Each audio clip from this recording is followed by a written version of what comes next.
Kismet.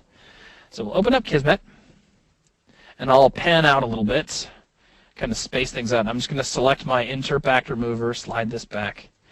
I'm going to right-click, go down to New Event using Trigger Volume 1, and this will be a touch event. Notice the things that this event keeps track of: touched, untouched, and empty. This is Kismet's way of keeping track of what's going on with this volume. Are you touching it? Basically, have you entered its volume? Have you untouched it? Basically, have you exited its volume? Or is it empty, meaning there's nothing inside of it?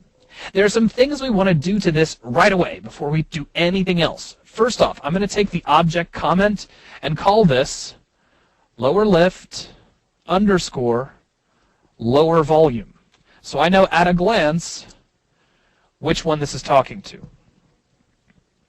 Next, up at the very top, we have our sequence event. It has a max trigger count. Set this to 0. If you don't do this, then this will only work the first time you touch the volume, and then it will never work again, and we don't want that. Okay, we need to do the same thing for the upper volume. So without nudging that guy, like I did a second ago, let's move up here, grab the upper volume, right-click, New event using trigger volume 0. Again, touch. We'll space this out. And we need the same thing. So we'll take max trigger count, set that to 0.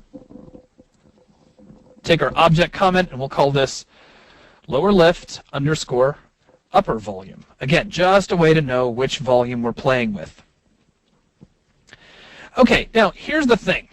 We can already kind of start putting this to use if we really wanted to. So for instance, right now, we're saying that when the interp actor gets touched, when we're standing on the thing, then we're going to play the matinee. But what if we disconnected all this?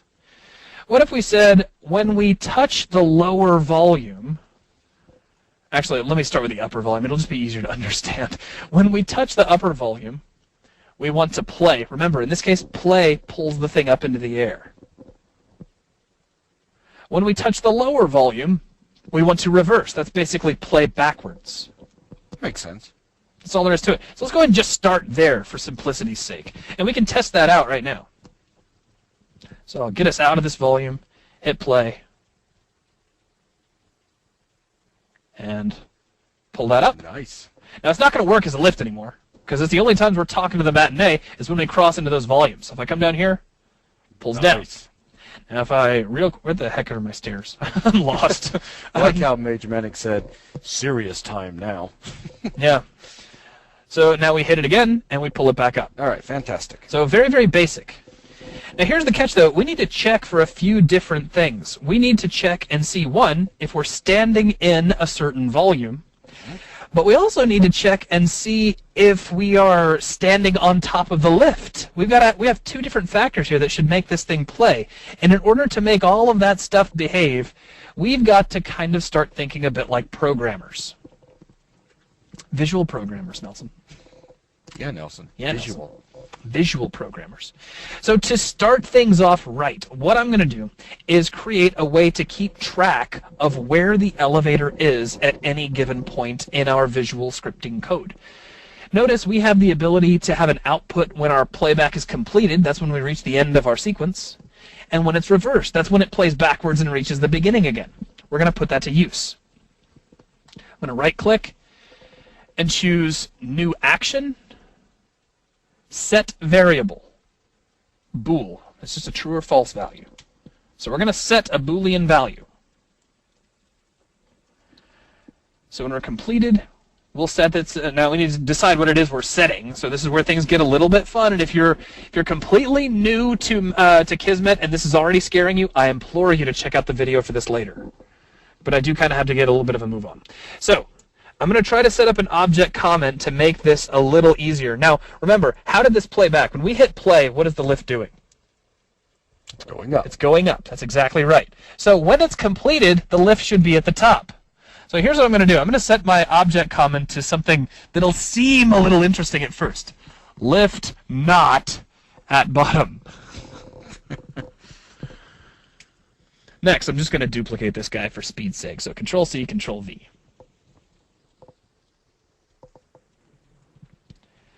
Now reversed, and oh, you see what I control click there? I'm sorry, it's alt click on a particular node. If you see that, you're setting up a stopping point for debugging. You basically want to leave those off. That's by alt clicking. You programmers know what that does. We're going to leave that off for now. We're not going to be messing with debugging. Nelson's comment was the best. Yeah, I know. So we're commenting in visual scripting. This is way too much for Nelson to handle. So now we have lift at bottom. Hey man, I got to get people to reproduce this network. They need to see something. Okay, now here's where it starts to get fun. Both of these guys are going to talk to the same variable. We have to create a variable. It's real easy to do. Take your target, right-click on this little output, and choose Create New Boolean Variable. And we're going to comment this too. We're going to call this lift at bottom. Now, by default, when we first start the level, where is our lift? It's at the bottom. So what we're going to do is take the default state of this variable, so under sequence var bool, we're going to set its default value to true. What that's doing is saying when we start the map, we expect the lift to be at the bottom. That's great, it is. And we're going to connect the target here to our Boolean variable as well. All that's happening now is that as we're playing, we're just updating this nice little simple value. Starting off with it being at true. When the lift makes it all the way to the top, it gets set to false. When it comes all the way back down to the bottom, it gets set back to true again. That's it. That's all there is to it. Now here's where things start to get kind of fun. All three of our events for our trigger volumes and our little mover touch event, they all need to be aware of where the lift is right now, so it knows the proper direction it needs to play. To do this, we're going to create a brand new node, called a condition. So under new condition, we got onto comparison and compare bool. All this is a test. We're going to use this to see what the value of this little variable happens to be. So we'll select this node, and just to, again, I'm going to throw in some more comments, hopefully to help things make a little more sense to everybody, Nelson. We're going to say, is lift at bottom? Question mark, because it's a test. It's basically asking this question. Now, also, I'm going to rearrange some things.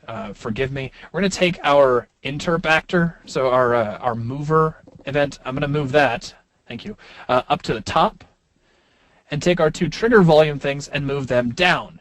If this starts to confuse you because of the crossing wires, relax. You're going to get a lot of crossing wires before it's all done. As Craig says, don't cross streams, man. We have to. We have lots of stream crossing to do. Now, I am going to disconnect these wires. You can do that just by alt-clicking on the connections. How do you get the bool node? The way I did it was just to right-click on the target output for any one of these and just choose new bool variable. So like here, I could do it right now. Just right-click on the result output and choose create new bool variable. But we're going to be using the same one throughout. So, our lower lift volume needs to check and see if the lift is at the bottom. So we take the bool, not the result. You have to kind of pay attention to the shapes here. A triangle means it's an output. A square means it's an input. So we need to input the value of this. Notice these guys are using the triangle. They're outputting that value to change the variable. This guy's just feeding it in.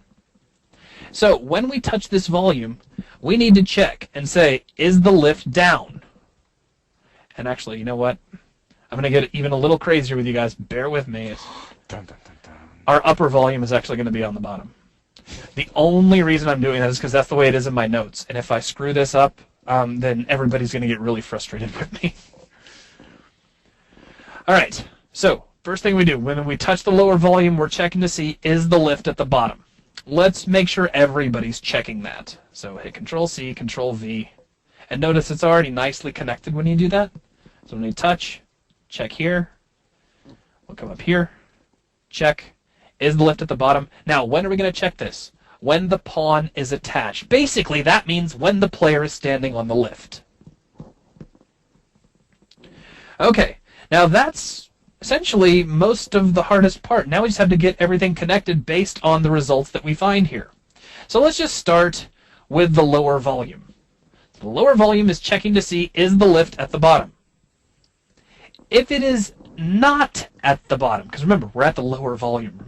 You have to kind of keep track of where we are. We're standing on the ground floor. Is the lift at the bottom? Yes. Okay, what do we do if the lift's already at the bottom and we're standing at the bottom? We don't do much of anything, because right now all we've done is enter the volume. Here, if this is starting to get confusing, let me do this. I'm going to grab both of these guys. I'm going to do something kind of fancy.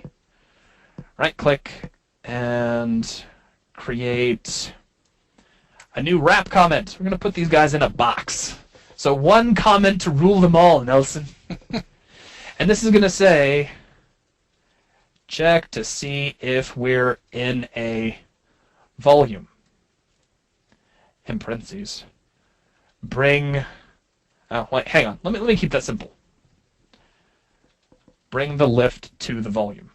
That's how I'll comment that. That's the purpose here. These two nodes are to bring the lift to the volume. This guy, on the other hand, is a little different. His job is to... Why? Okay, I'll just comment him by himself. Move the lift when we stand on it.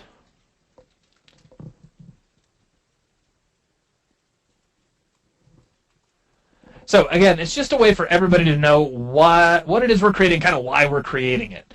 So, these two events are just to bring the lift to us. If we happen to be on a different floor than the lift, we need to be able to send the lift up to us. So, right now, if we're standing on the ground floor, is the lift at the bottom? If the answer is true, we don't want to do anything. The lift's already at the bottom. If the answer is false, then where is the lift? That means it's at the top, and we want to play in reverse. Does that make sense to everybody? Okay, now back over here. Bring the lift to the volume. Now we're standing on the upper volume. We check and see. Is the lift at the bottom? Yes, it is at the bottom. So we want to play to bring the lift up to us. Now if we say false, that means the lift's already at the top. We don't have to do anything. Alright. So here's our network so far. I realize it's getting a little bit big and interesting, kind of crazy. We still got a little ways to go, though. Okay. So next, we need to double check the status when we stand on the lift. So as soon as a pawn is attached, meaning we're standing on it, we check and say, all right, is the lift down? Yes, it is at the bottom, so we want to play. Move the lift up. Next, we say, is the lift at the bottom? If it says false, that means it's at the top. We want to reverse, play backwards. That's essentially it. This lift should now technically work if I've done everything the way I'm supposed to. So I guess let's go ahead and test it out. So I'll go ahead and hit play here inside the view. Now, this should bring the lift up to me. Let's see if it does. Oh, that brings the lift up to me. Let's see what happens if I stand on it. I had to kind of bump it. There's a reason for that. I'll get to that here in just a second. So let's go ahead and send it up. Oh, that's not working. So my touch is not working at this point. So now we need to update and see what just broke. Oh. Make sure we're in the lower lift. Okay, first thing I would check is my max trigger counts. They're all good. I would also double check my re-trigger delay. I'm going to go ahead and set these to 0 for now. That's probably not going to be the culprit. Something that may be the culprit is on my mover. We have a stay open time of 1.5 seconds. We don't want to mess with that. We want that to stay at 0. Alright, now let's see, we're playing, moving to the top. That should all be outputting. Ah, you know what I'll bet it is? These guys are not doing their job yet. This guy should be setting the value to false. This guy should be setting it to true, and he's not. So default value on lift at bottom should be checked to on. That should do it right there. So not too much to debug. This is actually a really simple sequence. I've made a lot worse. Bring up. Stand takes us down. Let's go ahead and send it back up. Nice. Get off of it. And then let's bring it back down to us. Fantastic. Stand on it, and it brings us back up. Very nice. Everybody's happy. Okay. Now, here's where it gets fun. We're not finished. We want to play some noises. And here's the funny thing about noises. We're going to use two different ways to get our noises playing. If we step into these volumes and the lift has to come get us, then we want to play noises. If we step onto the lift and it starts moving, we also want to play noises, but we don't want to play the noises twice. Mm-hmm. If that's confusing, just you wait. So, for starters, what I'm going to do is add in a new action, and this will be a sound. And we'll just say play sound. It's very simple. It'll either play, it'll stop, it'll do all kinds of fun stuff. Now, we also need to get the sound we're going to play, so I'm going to open up the content browser. We're going to sort by sound cues. Make sure you're looking in UDK game, and then clear out whatever you've typed in here, and just type in elevator. You get a few to choose from. You've got loop cue, start cue, and stop cue. We're going to be using all three. We'll use start to get the elevator rolling. So we'll go ahead and select that. Come over here to play sound. And if you expand the properties of your play sound node, at the very top you'll see sequence, action, play sound. We'll just go ahead and click the green arrow, and that will apply your start cue. Let's also comment this so we don't forget which one does what. So this will be elevator start sound. Next, I'm going to duplicate this. Control-C, Control-V. We'll change the name to elevator running sound. Control-V again, and this will be elevator stop sound, or end sound. So we have three sounds: start, running, and end. Start is kind of like almost like a door opening. Running is just kind of like a hum for the duration of the motion. And then end is you just hit your floor, and it's almost kind of like a door opening yet again. Now, when do we want each one of these to play? This is where things, again, start to get a little bit fun. Well, we could say that as anything that connects to play or reverse should basically hit the start sound. This is where it's... okay. There's been no sounds yet, Taylor. There's been no sounds yet. I'll move my headphones. Yeah, we understand you guys aren't going to be able to hear the system sounds, so hopefully if you grab the video later on and you're playing it on your own end, you'll be able to hear something. But there's a catch, and what I want to do real quick is jump over to Photoshop, and just so I don't have to spend a whole lot of time going back and rewiring stuff, I just want to explain something to you. So here is a trigger volume.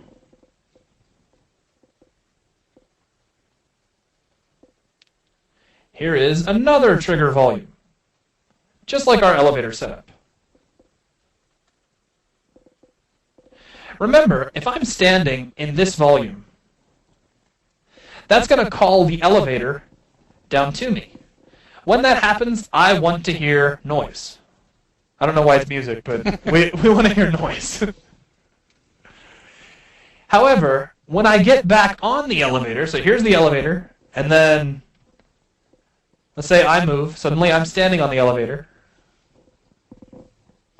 Then the elevator starts to go up, I want to hear noise again. Here's the catch though. As we leave this volume and we go into this volume, as soon as we cross the plane into this volume, if we're not careful, we're going to get extra noise. It's going to play a second time. We'll have some overlap. To prevent this, we're going to have to basically ask the question,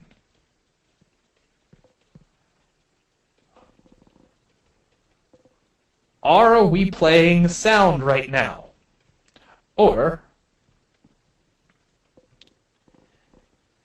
is the elevator already moving? So it's kind of the same question. If the elevator is already moving, we don't want to add in additional sound effects. All right. And so it says, why doesn't the top volume trigger when the elevator enters it? Well, that's because the trigger volumes are really only watching for the player, just in case you needed to know that. Okay, so the reason I went through all that rigmarole and drawing all that stuff out is to save us some time here so I can go ahead and just start setting up that Boolean system to check and see when we're in motion. If you wanted to just kind of call it right here at this semi-complicated thing, you could. You don't necessarily have to have sound effects for things to work.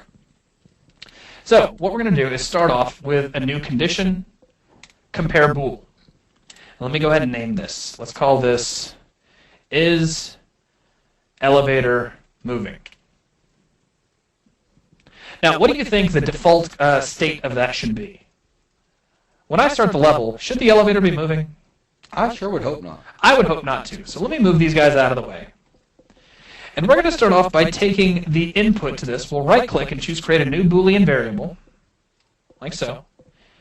And we'll leave its default value set to false. And we'll call this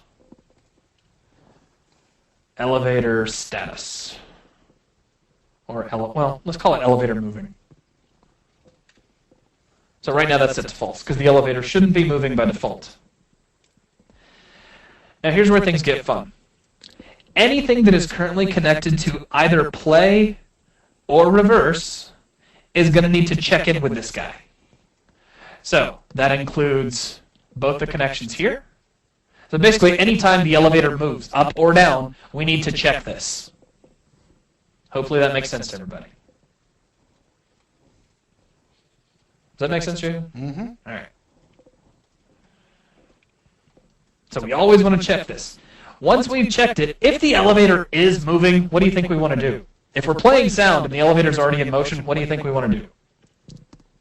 Nothing. We don't want to play any sound because the elevator's already moving. Exactly.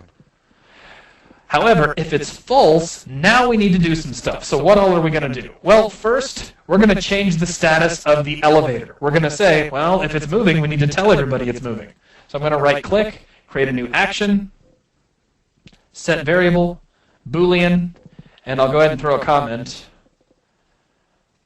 Set elevator to moving.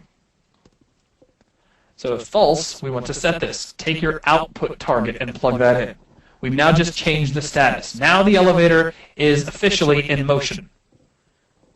We can also start playing sounds. So let's start by playing our elevator start sound. I'm going to have to start moving some of these sound blocks around and really kind of making the most of my connections here, so please bear with me. So we'll play our start sound. As soon as that starts playing, we're also going to start playing our running sound. So they're going to kind of overlap. Notice we have out, finished, stopped, and before end. Out just means as soon as this node has calculated, we'll go ahead and play the next sound. If we connected it to finished, this first sound would have to wrap up all the way, and then this one would play.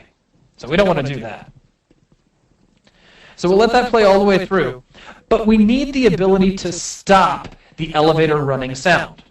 Reason being is the sound we're going to be using loops. It's just like an engine hum. It just keeps on going the whole time, and we need some way to stop it. Well, the matinee already handles that. When the elevator is completed, or when it's finished reversing, that means the lift has stopped moving. So we can just plug those into stop, and that will stop everything.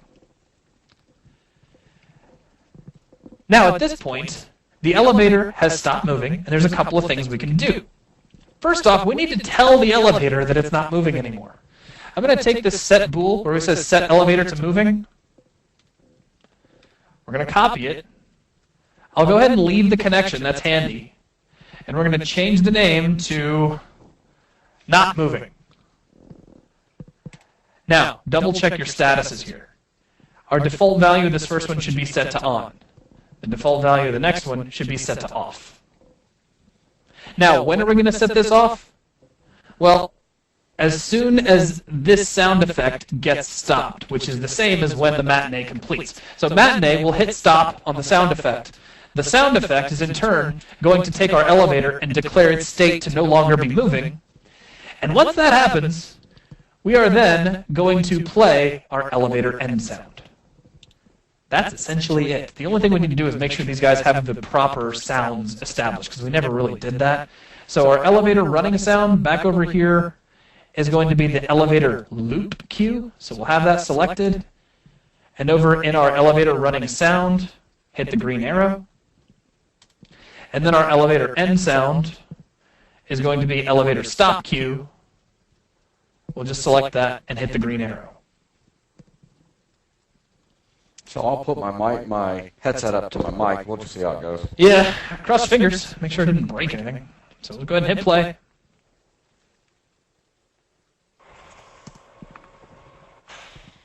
That was nice. Now, let's go ahead and send it back up. And then pull it back down. We're good. Very nice, very nice. Yep, it's working perfect. Yep. If it was faint, sorry about that, guys. It's Yeah, it's being kind of rigged. being rigged. Exactly. Yeah, so, but it should be nice and clear on the recorded video if you go back and watch this later. And if you're following along with all these sequences, I imagine you're going to go back and watch this later. Okay. Now, we had to do that whole thing again for the other lift, but guess what? We're not going to. I'm actually going to skip that. I'm going to allow you guys to do that with the video. The next thing I want to set up is the doors. I want these doors to function. So what we need is a static mesh that we could use as a door, or a mesh, because we're going to bring it in as an interp actor. And let's jump back over here. We're going to set this from sound cues over to static meshes, uncheck sound cues, and let's just search for door, see what we get. Get a couple of doors. The one I want is this SLT Doors SM Doorway 4. So we'll click that, and for now I'll just close out of my content browser, excuse me. Now let's right-click, and I'm going to add this again as an interp actor. That's important. Let's rotate this into position, so we'll flip it 90 degrees. It's also a little bit small. So we'll just scale it up so it fits in the doorway. It does not need to fill in everything. We can just make it fit in terms of height, because later on there's a static mesh we can add in as a door frame that'll fill in everything else. Or you could go into geometry mode with those subtractive brushes and just angle those in. Either way is really fine. So we have our interp actor in. Let's go back into Kismet. We also need some way to open this door, kind of a way to trigger its behavior. Now, the doors at the supermarket, they're all proximity-based. That's what we're going to do. We're not going to do a pressure plate in the floor. We're not going to do a switch that you use. We're going to stick to a good old trigger volume again, just because I don't want to have to push a button to open the door. Let's also make sure the door is nice and lined up with the wall. Now, I'm going to cheat. I'm going to grab this existing trigger volume we have, hold down Alt and Shift, and center this up on the wall so that there's kind of an equal amount on either side of the wall. That means we can hit it from this side, and we can hit it from this side, and it's still doing the exact same thing. Now, with that done, let's come back over here to Kismet. We have our trigger volume selected. We're going to right-click and choose New Event using trigger volume 1, Touch. Here's the great thing. A lot like the mover sequence, we have to set up a matinee, but this time we're going to have to do it manually. We have to do it ourselves. So pay attention. Select your interp actor. If you do this first, things will be a lot easier for you all the way down the board. If you don't, it's not the end of the world, but for purposes of our tutorial, I want you to select this first. Right-click, choose New Matinee. Immediately, just double-click your new matinee node, and that'll open up matinee. Now notice everything is blank this time around. We've got to add everything all in ourselves. We're going to right-click in this dark gray area. This is your group track listing. Right-click and create a new empty group. It immediately asks for a group name. It's a good idea to make this a meaningful name. So we could say lower door. Now I want to show you something. If we close out a matinee, take a look at what just happened out here. We have a lower door input that was created, and interp actor 2 is automatically connected. That's because I had that interp actor selected when I did this. If it hadn't been selected, I would have nothing attached here. I would have to go back in, select my interp actor. In fact, I could just do it. Select my interp actor, right-click, and choose New Object Var using interp actor 2, and then connect that in. That's how you'd have to do it manually. Once that's in place, right-click on your new group and add a new movement track. This is very similar to what happens when you create a mover, except it's really nice and it adds the first keyframe for you, which is pretty cool. We'll go ahead and move this up to 0.75 seconds. I don't want to wait very long for these doors to open. and we'll add in a new keyframe. I'll immediately right-click on it and set its time to 0.75. So it's dead on where it needs to be. Also, I'm going to take the endpoint from my matinee sequence, right-click, and choose Move to Longest Track Endpoint. There you go. Now we just need to set up our keyframes. The first keyframe's already dead on. So we'll just select our second keyframe. Make sure you see Adjust Key Movement 1. Slide this up. You should see your line of yellow, and you should be able to scrub the timeline to confirm that everything is working. We're done with matinee. Let's go ahead and close it. Now, we need to fix our trigger volume. First off, take your max trigger count, set that to 0. If you forget to do that, this door will open once and just stay open forever.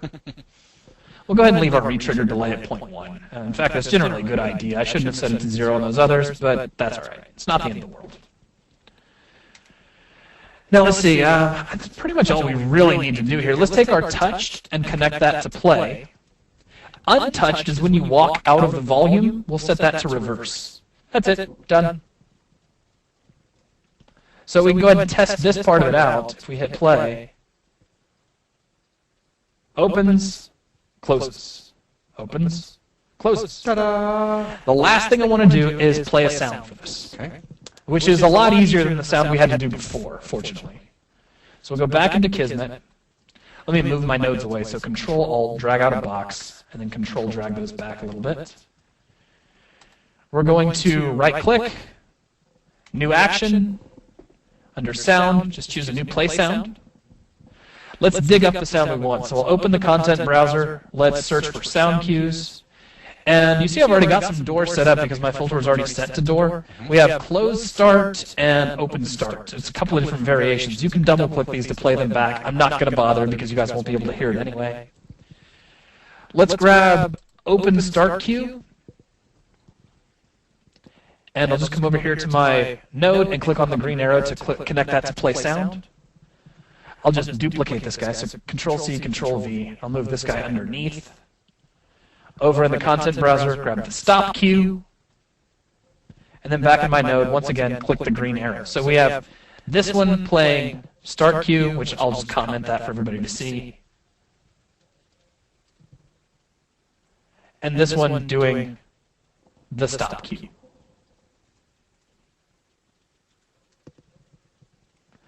Now, connecting these up is just as easy as you think it is. On touched, we'll play start. On untouched, we'll play stop. So now to test that out, go ahead and hit play.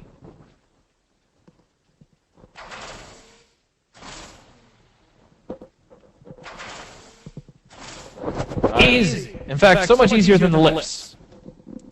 Okay, so that's it for our quick exploration of Kismet. So what I want to do... Pretty quick. Yeah, it was 35 minutes. This guy's got a full darn lesson. Yeah, 35 minutes of straight yammering. So much so that at this point, since we went right from that last video to this video, it's been over an hour. Yeah. Let's go and just pause. Yep. And then for those that need to get up, get a drink, or whatever, let's go ahead and take a quick 8 to 10 minute break. All right, so quick break. Yep.